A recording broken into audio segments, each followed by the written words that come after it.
sekalipun kita anak-anak Tuhan yang percaya, kita pemuka-pemuka agama. Jadi bisa juga orang yang dianggap sampah oleh dunia bisa maju ke depan. Karena kesungguhan hati yang dilihat Tuhan, bukan penampilan. Jadi itu suatu semangat buat kita. Karena kita ini semua sampah. Manusia tanah, manusia berdosa. Nah, mari Bapak Ibu, kita semua cari Tuhan. Biar Tuhan mengenal kita dan kita juga mengenal dia. Dan kita bisa mendengar suaranya dan dia juga mendengarkan suara kita.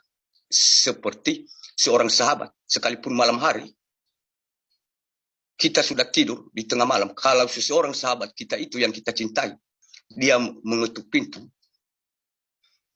tanpa kita melihat orangnya Bapak Ibu, dengan suaranya saja, tanpa kita buka pintunya, kita sudah tahu, oh ini sahabat saya. Hanya dari suara. Begitu pula saat ini Bapak Ibu. Dari doa kita, dari kebenaran firman Tuhan, Tuhan sudah mengetahui kita. Dia tahu siapa yang benar sungguh-sungguh datang kepadanya. Dan dia juga tahu siapa yang hanya berpura-pura untuk melihat. Karena orang banyak orang di situ. Dan banyak lagi yang membuat orang itu terhera-hera. Jadi di sini Tuhan Yesus mengajarkan kita Bapak Ibu, bahwa Tuhan Yesus mengenal siapa kita anak-anaknya yang benar-benar sungguh-sungguh mengasihinya.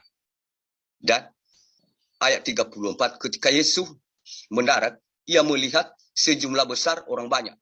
Maka tergeraklah hatinya oleh belas kasihan kepada mereka, karena mereka seperti domba yang tidak mempunyai gembala. Lalu mulailah ia mengajarkan banyak hal kepada mereka. Di sini kata mereka seperti domba yang tidak mempunyai gembala. Di sini kita semua termasuk kita anggap orang banyak zaman itu. Tapi Tuhan Yesus menganggap orang itu tidak ada gembala. Kenapa Bapak Ibu? Karena tidak menunduk hati. Dia menuhankan mamon, dia menuhankan jabatan, dia menuhankan kemewahan dunia, dan dia juga ikut Tuhan. Jadi yang dimaksud Tuhan itu berarti dia sudah tahu bahwa tidak ada dalam hati seseorang itu yang diandalkan selain Tuhan. Sekalipun ada kebahagiaan dunia ini yang bisa menurut pikiran secara jasmaninya membuat dia lebih damai lagi. Tapi itu dia sisakan itu Bapak Ibu. Dia tinggalkan itu. Karena mengikut Tuhan Yesus itu gembala yang baik. Seperti yang dikatakan Tuhan Yesus, akulah gembala yang baik. Jadi gembala yang baik, ya sekalipun nyawa taruhannya, kalau ada serigala ya, dia melawan. Jadi baik secara jasmani, rohani. Jadi saat ini juga Tuhan Yesus mengingatkan kita bahwa kita ini ibarat orang zaman dulu yang tidak mempunyai gembala kecuali Tuhan Yesus. Jadi semua kita, baik pasukan 77 dan penonton-penonton di live streaming YouTube, mari kita cari gembala kita.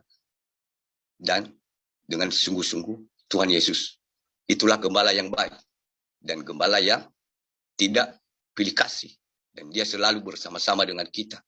Jadi mari Bapak Ibu, dari kebenaran firman Tuhan, pertama tadi bukan hanya melihat, tapi melakukan dan berusaha. Dan yang kedua, Tuhan Yesus tidak bisa ditipu. Dia tahu siapa orang yang benar-benar sungguh mencari dia. Dan dia mengenal mereka. Dan orang itu juga mengenal dia. Dan yang ketiga adalah dia adalah gembala yang baik.